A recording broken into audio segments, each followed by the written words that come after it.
the gold lane here. I wonder if they want to go for a Brody. I don't think Brody is a good shot. Ranger is worse, though, I think. The only reason why I was iffy about the Atlas is because I feel like at this point in the draft, you're going to settle with pickoffs. Rafa also counters the Atlas and Lucas. Unique hero. Lucas in the jungle. Or is this going to be like Lucas EXP and then Uranus jungle? This is tough. This is tough. I could see Uranus jungle as well. I think it is Uranus jungle. Oh, wait, no, they change. Wait. All right, Lucas jungle then. All right, so Uranus on the EXP. I think ONIC, they might have overthink this because Atlas kind of gets countered by the Rafa with the speed up and slow down. Yep. The Granger, I think it's just because his Kelra's comfort. I don't think it's going to be good enough, though. You can't really burst down Aurora. And even if you do, there's a passive that Rafaela can utilize to just bring them back in action. So this is looking like a really good game for Aurora, honestly. It feels like more of the same, the early game problem. Don't know if ONIC have found a solution, but this is the time to test their theories because they are only a few games away from getting knocked out. Aurora trying to go 2-0 up here over ONIC. And the game begins. So far, the statement has been set by Aurora. Hey, we've already taken game number 1, and we're still going to be whipping out some new tech against ONIC. And look at this. Once again, we do see the Rafaela, this time paired up with 2 tanky boys, a particular Leonin who scales up very, very quickly and very, very deadly, and of course, the man himself, Lucas. Well, I love this. Again, some unique heroes come through, leave it up to Aurora Gaming and Coach Midnight to make this happen. I remember specifically, I think it was LaFell that was asking about the Lucas jungle, even back in the wild cards to going through. Well, finally it comes out in the knockouts. You can see that battle in the XP lane that we're so used to seeing. Of course, Lunar is going to struggle a bit there with that Esmeralda, but again, the idea here, the theory behind this draft from Aurora is you've got so much speed to work with, so much sustainability, the potential to bring someone back. Mind you, it's flying clouds as well. So that's a whole nother thing too. Just how quick Aurora can get back into the fights that ONIC is going to have to kind of keep notion of, because again, when you're getting all these heals through and you're this tanky for Aurora, you can't overstay if you're ONIC, and that might be one of the biggest problems for them. I mean, let's not forget, again, most people tend to kind of lean away from Lucas because he's so ability-driven, and his ult, again, you can wait for the full duration, or you can get into these fights like right now and see whether you can start building enough charge to maximize it as soon as you get it.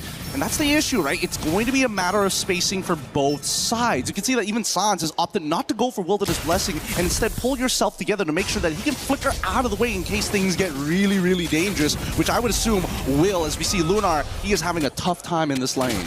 Yeah, they got to put pressure somewhere, and right now that's going to be on the Uranus up there in the XP lane for Lunar. Turtle's up though, so right now ONIC has favor to go ahead and get in position if they can. Keyboy doesn't have level 4 yet. He's given the information where TNZ is though, so that gives Kyrie a chance to go ahead and secure his buff, and then we'll see if this breaks out into a fight. A response though, they know Keyboy's here. Sigibum rotating up to allow this buff to be secured, but the fight for the Turtles already going to start up, but it's less than half health. Secured up by Kyrie. Let's see if they disengage here. Pagu too low, so objective secure for ONIC. Oh, that's a bit of a waste here, and honestly, a pretty huge win because now Kelra at least gets some gold shielding here just to get a little bit of a lead against Sigibum at this point of time, and not to mention that I think that ONIC also recognized that, hey, we got to be careful. We cannot underestimate this Lucas. There's a very good chance that he can just power through a lot of our abilities, even if they do have the Fatal Links here. Keep in mind, anti-CC is going to be a big mechanic here for Tien. Oh, this is dangerous. Wait a second. Oh, Pagu. I don't know if they want to keep on doing this, but ONIC made the smart choice but to back away. Hey, you know what? Hey, you can still say, Pagu, that wasn't a green camp. You know, that was a buff that went over in the hands there of Kyrie, but still kind of trying to maintain this jungle. Skypiercer is picked up by Kelra. That's kind of what we were thinking with that Granger being picked up here. Again, it is a comfort pick, but also if you can start to build those stacks for Kelra, obviously that's really going to help. And he has to play at range against this kind of lineup here that Aurora Gaming has. So off to a pretty steady start for ONIC, building up already a nice little lead. And they don't mind not interacting in these early stages of the game until everybody's got their ultimates and they find the right position to do so. And I think as long as Aurora recognize this, hey, we need to fight on our terms and only our terms, there's a lot of things in the early game that actually don't matter. Here in the mid lane, this is going to matter. Keyboy fallen. First blood to the hands of Sigiboom. What a rotate here through. It's not over. It's not over. Oh, Lunar's going to get thrown around. TNC, though, they're on this side. He wants this purple buff if he can take it from Kyrie. This is a bit of a risk, but they're going to go for it anyway. Loopy on this offside goes in with a falling Star Moon, able to find two. Pushes them back, but again, they just don't have that follow-up damage just yet. They'll bring back Lunar. Lunar might try to split things up, just sacrificing himself to keep the rest of Aurora up as Lutfi will take Lunar down. Okay. At least he gives that kill over to Lutfi instead of Kelra at this stage of the game. But for now, you can see that Aurora, they can kind of fight forever. And ONIC also recognized that. Now, at least first item's already done. Turtle goes into the hands of ONIC. This is going great for them, but it's an ever-moving pendulum. Now, Sigiboom gets a catch up back on Gold. Gold here, he's got a kill in hand, but now that he's got the extra plating as well, he should finally have a slight lead against Kelra. Okay. Didn't have to pop the Purify, just dropped down the Zaman Force, but yeah, as you mentioned, he got a lot of the extra gold off that turret. That's kind of what Sigiboom needed, but again, he did get that first kill too. He knows the Zaman Force is down. Kelra will go in! A quick kill. The killer instinct for him, knowing Zaman Force wasn't available. Makes a move, and now bottom side still gonna break out. TNC, Fatal Links into it, can't escape, and Pagu gonna be next. Talk about value for your Sky Piercer for Kelra. Great knowledge from Kelra. He understood what the assignment was. Hey, no Zaman Force, you don't have a flicker, you can't run away from me, and I love it. If you want to just sit underneath their turret, I can harass you for days without anything left. I think at this point, Kelra is gonna be a much bigger problem to Aurora now that the game plan is starting to fall apart. Luckily for Sigiboom, he doesn't lose too much here because they still have the passive from Rosa to get the revives down. But Kelra, now building up on these Sky Piercer stacks, they need to cut it in half at some point in the game. Yeah, you know when that setup happens and you don't have the Zaman Force available for Sigiboom, ONIC will take advantage of that. So a really good decision there. Pagu obviously needed to pick up a little more defensiveness, gets a Radiant Armor locked in now for him, but it's just, again, ONIC building up on this lead very early on. It's going to be great for them. Turret going down up top side. It looks like Sigiboom should be able to get that one, but now Lunar could possibly be in trouble. The rest of the teams here, though, is tanky enough. Picks up a Dominance Ice, but this Turtle is up. Are we going to see 3 for 3 for ONIC in the Turtle department? Probably. They're going to have to contest this, I suppose, but the lead isn't looking too good, and I think the real question is whether or not Kelra is going to be here for the fight, and it looks like he is. They've already taken the tier 1s on both sides, both, again, losing lanes for Aurora at this stage, considering everything that has happened. But if they can find the opening, and here comes Lunar. Yep, they're going to go for it. Lunar just blasted down, though. Has to pop the Consecration. TNC looking for his own opening. Wrath the Dryad locks down Keyboy. They get thrown out by the Lantern, and Loopy's gone. Kelra flickering defensively. They're going to fight it out. Kyrie able to get the Turtle. Taking out Pagu, too. It's a trade. And now with the speed, they're able to get some distance here for Aurora Gaming. They're going to go ahead and respawn, revitalize Pagu back up. They lost the objective fight, but it looks like Aurora still willing to take these fights. That was beautiful stuff. Like, Lunar got a lot out of ONIC. Sans even using his ult as well, making sure that they got basically everything down. Kelra trying his best, but Pagu switches the role with Lunar to get right in front of Kelra's face to make sure that nobody else needs to die here. If one person dies, that's totally fine. 2 people, too much.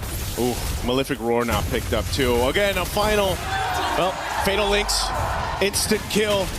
Eventually, you're not going to be able to just keep respawning Pagu now. Whoa. Again, Sans up here in the front of it all. Rosa trying to get away too. This is a messy fight in between 2 turrets as they back off. Meanwhile, up top, Sigiboom, he's been dealing with a lot of pressure on this Harith. I mean, ONIC now is not letting up in the jungle. Yeah, it's really tough for TNZ at this stage. Unfortunately for TNZ, in this matchup against Kyrie, on Hirara, I don't think it's very easy because unfortunately for TNZ, a lot of Lucas's moveset, it's one-dimensional. You don't have a way to kind of delay the timings of it. You don't have a way to kind of come from different angles. It's very straightforward. I run you down. I'm pushing you back either into my team or away from my team. but Hirara is so different, especially with the iframes as well. Oh, this could be a punish. Pagu could be in trouble again. Doesn't have a flicker available. The rest of the team has to help support him up. Oh, no. They're going to throw themselves into the fight. Lunar trying to get away. And now Pagu on the disengage too. Loopy up in the front side. They call it off though. They don't want to overcommit to this. They see the purple buff is up. They're going to put some pressure here. Kairi goes in, and Tienzi doesn't have the purple. Yep, but that means that Kairi doesn't have Retribution. So far, this could be a forced fight here. They know that Keyboard doesn't have the Fatal Link, so they have a very short window to try and punish. But so far, Lunar has not been able to open up the map convincingly because of the fact that he's been Oh no. Flicker forward, Wrath the Dryad, Lunar taking some shots, the Rapsy shots. Kelra gets a kill, Sky Piercer proc, Tienzi gonna follow by Kairi's hand, and looking up to load up Rosa. A double for Kelra. They ignore the Lord, they go for Pagu.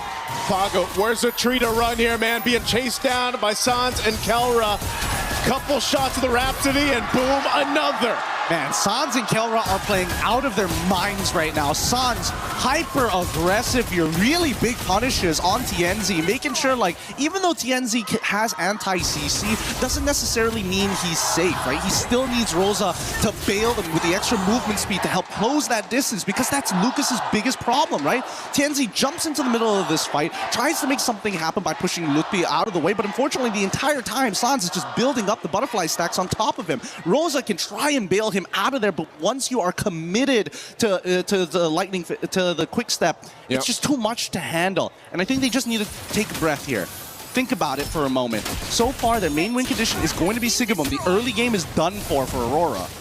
Yeah, this is tough too, because meanwhile, when all that happened, there was a great kind of split push happening with ONIC. You know, Loopy taking out that top turret, that defense shield. You can see it here in the mid too, being down max stacks here for Kelra. Just so much value on this Granger. It's comfort for a reason, and now they're knocking on the base turrets of Aurora Gaming as the mid turret falls. Lord makes its way down bot. Lunar, half health already. Even on this Uranus, he's gonna pop the Consecrate.